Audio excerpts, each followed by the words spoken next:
Oke, Assalamualaikum warahmatullahi wabarakatuh.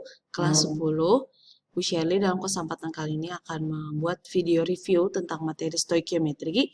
Semoga bisa dimanfaatkan sebaik mungkin untuk persiapan PH maupun PAT nanti ya. Karena untuk PAT materinya hanya stoikiometri saja. Oke, bismillah kita mulai saja. Jadi stoikiometri adalah perhitungan kimia, yaitu bidang kajian ilmu kimia yang mempelajari hubungan kuantitatif zat-zat kimia yang terlibat dalam reaksi. Nah, sebelum ke bagaimana perhitungan dalam reaksi kimia, kita harus mengetahui apa saja perhitungan dalam reaksi zat-zat kimia. Oke, bismillah kita mulai. Nah, pertama hal yang harus kalian ketahui yaitu adalah massa atom relatif atau AR. Nah, massa atom relatif atau AR sebetulnya kalian sudah temui yaitu di notasi atom. Contoh misalkan atom karbon memiliki nomor massa atau dulu kita bilangnya nomor massa ya. Atau boleh juga sekarang diistilahkan massa atom relatifnya yaitu 12. Ya, angka yang di atas ini. Jadi 12 ini sama juga dengan nilai AR-nya. Ya, AR dari atom karbon. Yang di bawahnya itu disebut nomor atom ya, yang biasanya digunakan untuk nentuin periode golongan, konfigurasi elektron gitu. Kemudian ada atom misalnya natrium ya. Itu nomor masanya 23, berarti massa atom relatifnya 23 ya. Yang angka ini yang sebetulnya adalah AR. Nah, angka 23, 12 ini diperoleh dari mana sih? Dari rumus ini, Nak. Nih, yang dikotakin ya. Perhitungan dari AR di mana AR adalah massa atom relatif, X itu si atomnya. Jadi atom apapun itu nilai AR-nya dapat diperoleh dengan massa rata-rata satu atom X ya, atom apapun itu dibagi 1/12 dikali massa satu atom karbon 12.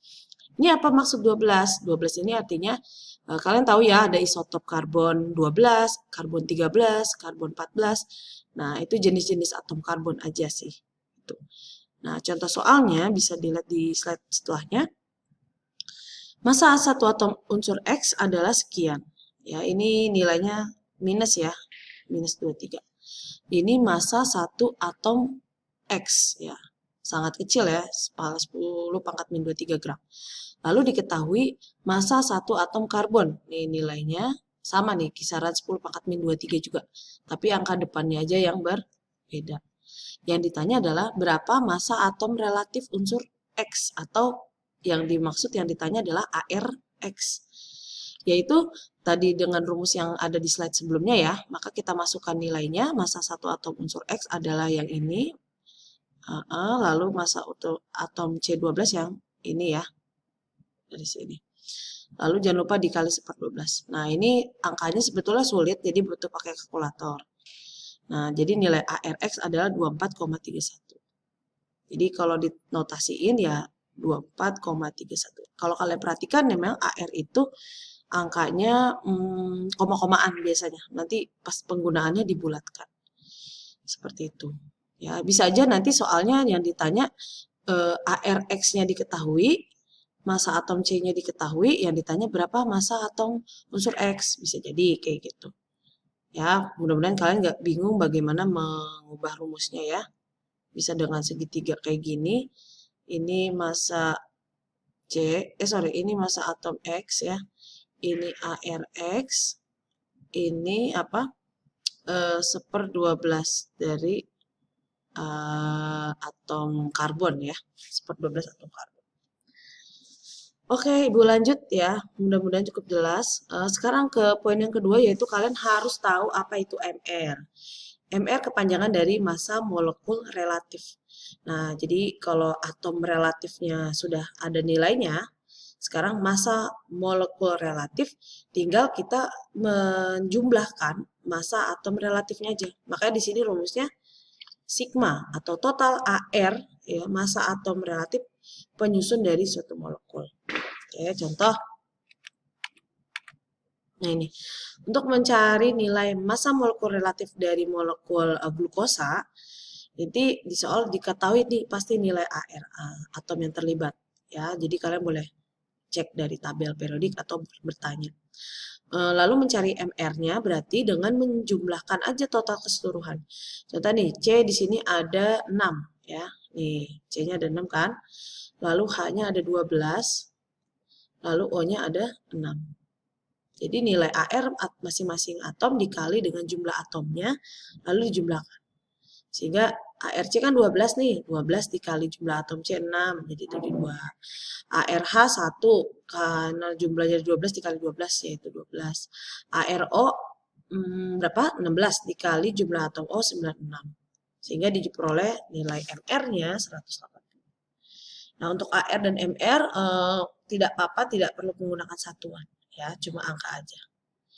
Oke, mudah-mudahan cukup jelas. Lanjut, kalau misalnya senyawanya ada dalam kurung, modelnya kayak gini, nomor 7 dan 8. Contoh adalah urea. Ya, ini kalau kita mau menghitung MR dari urea, yaitu CONH2 dua kali. Jadi kita hitung ARC, ada berapa nih? ARC-nya ada 1, ya. Ditambah AR-nya O kali jumlahnya 1, ditambah ARN kali. Nah, N-nya di sini kan semula ada 1 ya. Karena dalam kurung 2 berarti dikali 2, ARN kali 2. Begitu juga dengan H dikali 4 jadinya. Sehingga diperoleh C berapa? 12. 12 dikali 1. Atau langsung aja 12 ya, 12. O berapa? O itu 16 kali 1 ya 16. N yaitu 14 kali 2, 28. Dan H 1 kali 4 ya 4. Nah ini dijumlah jadi 6 tambah 4, 2 tambah 8, 20 ya. Sehingga 2 tambah 1 tambah 1 tambah 2, 6. Seperti itu, mudah-mudahan cukup jelas untuk perhitungan MR. Kita lanjut ya. Materi yang selanjutnya adalah konsep mol. Di slide ini ada molaritas, ya ini ibu skip dulu untuk kelas 10, kita akan pelajari ini di kelas 11, kalau ngambil mapel kimia. Ya. Untuk perhitungan mol ada yang menggunakan massa, volume, dalam keadaan RTP, ini ibu skip sih bagian ini, yaitu volume dalam keadaan STP saja. Ya, atau ini yang non STP bisa dibilang. Dan ada yang jika diketahui jumlah partikel. Nah, apa itu mol? Mol sama juga dengan jumlah zat. Ya. Jadi, jumlah zat dapat dihitung dengan berbagai macam rumus tergantung yang diketahui di soal. Contoh nih, rumus yang pertama, mol dapat dicari dengan massa dibagi MR atau AR. Kenapa atau? Karena kalau zat yang diukur adalah, yang dihitungnya adalah unsur saja, maka AR. Tapi kalau MR itu kalau misalkan zatnya adalah molekul air, berarti tersusun dari lebih dari satu atom ya. M di sini adalah satuannya gram, MR tidak perlu pakai satuan. Ya. Lalu rumus yang kedua, ibu bisa yang ini yang ibu tulis rumus kedua. Rumusnya adalah jumlah partikel dibagi bilangan Avogadro. Ya, yang nilainya harus dihafal ya nak. Ini bukan minus tapi positif, pangkat 23. Jadi, bilangan Avogadro ini menunjukkan apa? Satu mol zat apapun itu, terdapat segini partikel, terdapat segini atom, terdapat segini molekul. Misalkan satu mol H2O, berarti molekul H2O-nya tuh sebanyak ini. Satu mol Fe atau besi, berarti atom Fe-nya sebanyak ini. Kayak gitu ya. Nah, jadi rumusnya tinggal jumlah partikel dibagi jumlah partikel. Lalu rumus yang ketiga adalah jika zatnya dalam wujud gas dan gasnya itu memiliki suhu 0 derajat Celcius dan tekanan 1 atmosfer. Ini kita sebut juga dengan kondisi STP, yaitu standar temperatur dan pressure atau tekanan. Ya, rumusnya adalah N sama dengan volume dibagi 22,4. Itu rumusnya ya.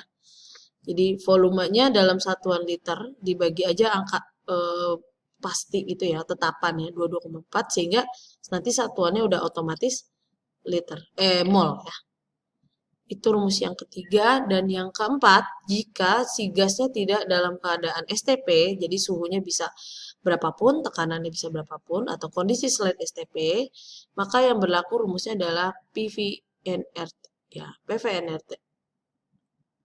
tergantung nih, misalnya yang ditanya mol, berarti kalian semoga bisa ya mengubah-ubah rumus. Jika N yang ditanya, artinya kita mau menghilangkan, mana sebentar, hapusannya mana? Nih, kita mau ngilangin R dan T-nya ya, supaya menjadi si N aja. Bisa kita mau nyari mol ya. Berarti N-nya yang kita tulis tetap, R dan T-nya kita pindahin ke ruas sebelah. Nah, ini kan awalnya udah ada PV, biarin aja nih. RT hubungannya dengan N adalah perkalian, sehingga kalau pindah ruas, dia jadi pembagian. Gitu. Lalu kalau misalnya ditanya apa volume, ya udah berarti kan V ya, sama dengan NRT. Dimana P-nya nih ingin kita pindahin ke ruas kanan supaya jadi V sama dengan. Maka karena hubungan P dan V adalah perkalian, P pindah ke ruas kanan jadi pembagian. Semoga kalian bisa ya mengubah-ubah rumus tergantung dengan yang ditanya di soal. Oke, ini untuk rumus-rumus yang kita gunakan. Lalu contoh aja sedikit ya, karena waktunya cuma sampai terbatas 15 menit, nanti lanjut video yang kedua. Jika diketahui 4 gram NaOH berapa molnya? Berarti karena rumusnya yang diketahui, yang diketahui massa, mencari mol, berarti kita pakai rumus yang ini, massa dibagi MR. Kapan pakai yang lain? Tergantung yang diketahui di soal. Nah, ini kan kita butuh, massanya ada 4 gram.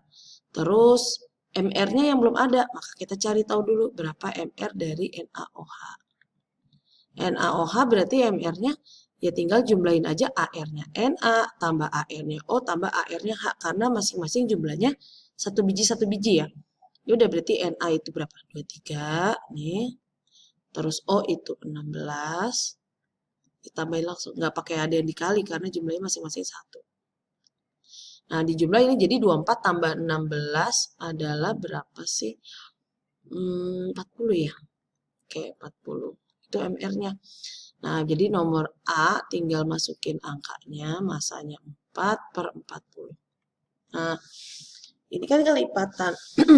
Ini adalah hasilnya, semoga nggak pada bingung ya kalau hasilnya adalah 1/10 atau 0,1 mol. Itu untuk yang A ya, semoga cukup jelas. Lanjut yang B, diketahui bla bla bla nih, molekul. Nah, dari kata-kata satuannya aja kan molekul nih.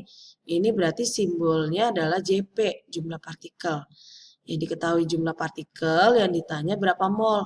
Berarti yang B pakai rumus yang kedua. N sama dengan JP ya, maaf. JP atau jumlah partikel. Pokoknya jumlah partikel tuh satuannya pasti sekian bla bla bla molekul, sekian atom gitu. Berarti kita pakai rumus yang ini, pangkat 23. Nah, JP-nya berapa? Segini molekul kan, berarti 1,204 kali 10 pangkat 22 dibagi ini 6,02 kali 10 pangkat 23. Ya Allah.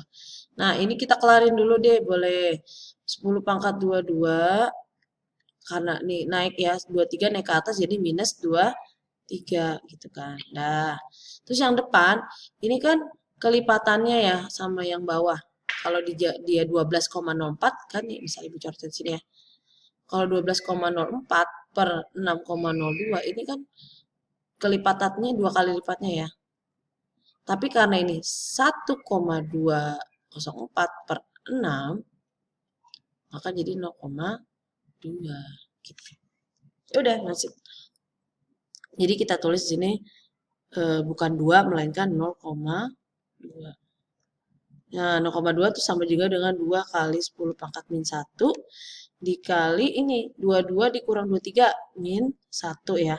Jadi jawabannya 2 kali 10 pangkat min 2. Apa? Mol satuannya.